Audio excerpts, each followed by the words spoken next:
Hey guys, what's happening? This is Nerd Sage. Happy Sunday. I figure I would open up a discussion. Well, actually, first off, let me give a disclaimer. Forgive me if my voice jumps a little bit or I sound a little froggy because I'm fighting off a minor chest cold, which is more more or less an annoyance. But anyway, I figured that I would give a little love to the quintessential starter ship, the RSI Aurora. I mean, it's one of those little magic ships. It doesn't, it's not overly pricey.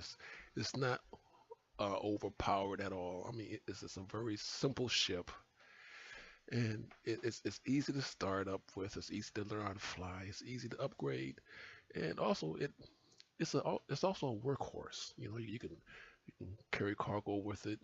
You can actually do a little exploration with it if you have the LX or the MR. Um, and it's a pretty cool all-around utility vehicle to have in your fleet. Also, it's going through it's gone through some growth stages. When it first started out, it probably really did look like more like a flying brick. I think a lot of people call it a flying brick, but for me, it's matured over this time, and it really came into its own when they had CitizenCon a few days ago. If you haven't seen the footage, you've got to check out the footage of CitizenCon. I mean, I think it's fitting that since the Aurora was like the I think it was the first starter. I think it was that it was fitting that they would use the Aurora to usher in a new age or a new patch, as it were. And if you can check out that, go to look up Star Citizen on YouTube or go to robertspaceindustries.com and you can see the video, the actual footage, real game footage of the Aurora taking off from Area 18 and leaving the planet, warping and landing on another planet is totally mind blowing, absolutely mind blowing. And for those who had Auroras and probably got rid of them because as you kind of advanced in the game, you got better with your fighting skills or your piloting skills, and you found that maybe the Aurora wasn't just your thing or something, or you just kind of got tired with it.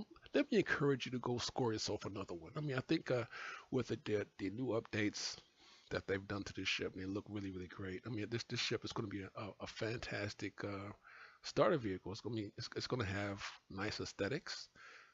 It's going to have more. It's going to have more eye candy from the looks of things. And if you melted yours or just like dumped it outright or you CCU'd it, go and check another look at this ship, man. I mean, it's a really cool little reliable ship. I own a LN, and the LN, i.e. the Legionnaire, it's supposed to be a combat fighter, but to me it's not a combat fighter. It's more like a well-armed general purpose ship. And one of the things that really attracted me to the Aurora series was, well, not just because of the package, because this is actually my first package that I pledged when I signed up for Star Citizen. I got the MR, and what really attracted me to it, it has a nostalgic look to it.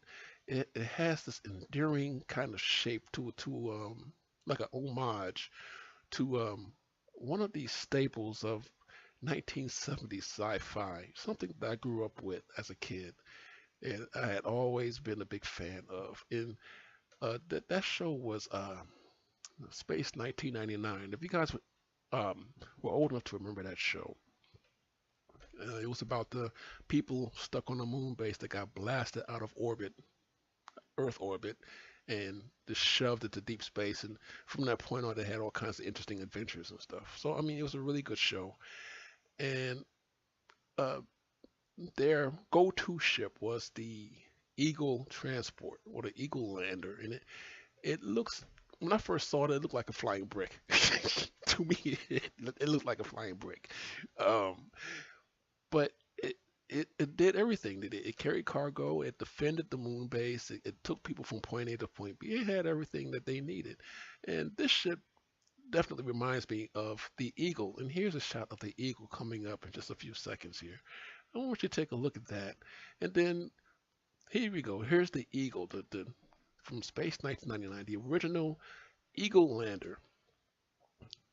This is the utility ship that Moonbase Alpha used, and it had a nice little toy line that I also had as a kid. I loved that. Had a board game for a short time. I never played the board game, but I did have the toy collection, which is awesome. And these days, these particular models go for a ton of cash on eBay, which is amazing. But um, the Aurora really reminds me of this ship, and that was the primary attractor for me when I saw it. And so I had to get one. And again, I just want to encourage you guys.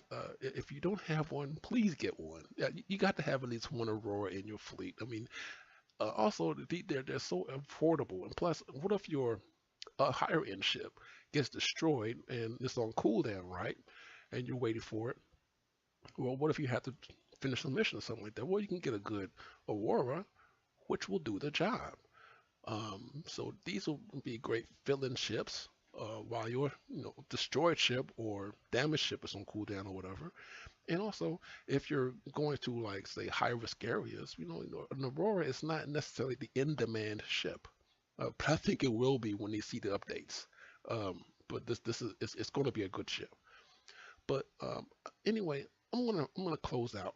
But I just really wanted to just shine a light on this wonderful little ugly duckling um, that people like to call flying brick. I used to call it a flying brick. I mean, it still is, but it's a very useful ship. It's a lot of fun to play with. If you're a great pilot, then an Aurora wouldn't even phase you much at all because you can still take care of your business in an Aurora. I've seen LNs hold off Hornets before. I've done it. Um, I've even faced down a couple of cutlasses once or twice with an Aurora. So I mean, it's a very capable ship. It's very reliable. It also has some kind of tankiness to it, kind of like a little low-level tankiness to it. They could take a little bit of a licking, and but if you don't have one, if you have it and you just kind of like chuck it to the side someplace, it's just once you just dust it off and just take it out for a little bit, fly it around a little while, and just appreciate this little ship for what it is. It's a great go-to general purpose ship, and it's something that I don't think that ever go away. I mean, like I think when I see Star Citizen, I will be reminded of this ship. This is like the mascot of Star Citizen. Anyway, I'm out of here. Have any comments? Feel free to post them below. Thanks for watching.